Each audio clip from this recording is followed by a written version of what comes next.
Une commande! Trop cool! Maintenant, au boulot! Dans cette vidéo, je vais vous montrer toutes les étapes pour la préparation d'une box. Je commence par faire du papier maison si je n'en ai plus en stock, et ensuite, je le tâche au café. Une fois qu'il est sec, je viens appliquer ma linogravure poulpe dessus, pour ensuite le transformer en carnet. J'applique l'encre bleue au rouleau, et ensuite, j'appuie bien avec une cuillère pour que le motif s'imprime. En attendant que mon encre sèche, il est temps de faire les pages du carnet. Pour ça, j'utilise du papier à dessin industriel, puis je les plie et je les assemble pour faire le carnet.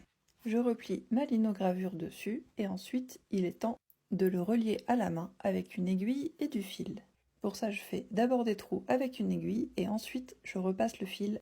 Je finis par un nœud et par brûler le cordon. Ensuite, je prépare le petit sachet du fouline avec sa petite corolle et les deux types de fils. Le cordon ciré que je brûle aux extrémités pour qu'il ne se défasse pas. Je teste s'il passe bien dans les perles pour que vous puissiez faire le fouline et hop, dans le sachet. Ensuite, je fais la même chose avec les fils de fer que je mets aussi dans le même sachet.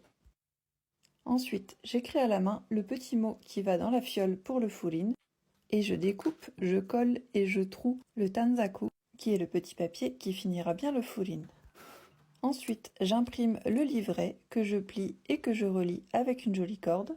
Je ressors mon encre à linogravure parce que j'avais oublié le logo de la box à tamponner.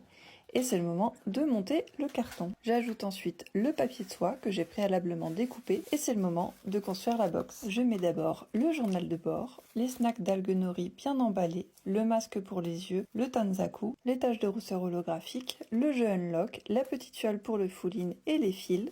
Et ensuite, je replie le papier de soie, je mets le livret par-dessus et je referme la box. Ensuite, je scelle le tout avec un joli fil et la touche finale, les petits palets de cire que je fais fondre à la bougie et que je verse sur le cordon pour sceller la box. Ensuite, le cachet pour faire une jolie petite vague qui arrive sur la plage et un coup de feutre acrylique argenté pour symboliser le reflet de l'eau sur les vagues. Et voilà, la box est finie, elle est prête à être envoyée. Retrouve la box océan sur le site du tiroir à bazar pour retrouver un peu de souffle marin dans ta boîte aux lettres.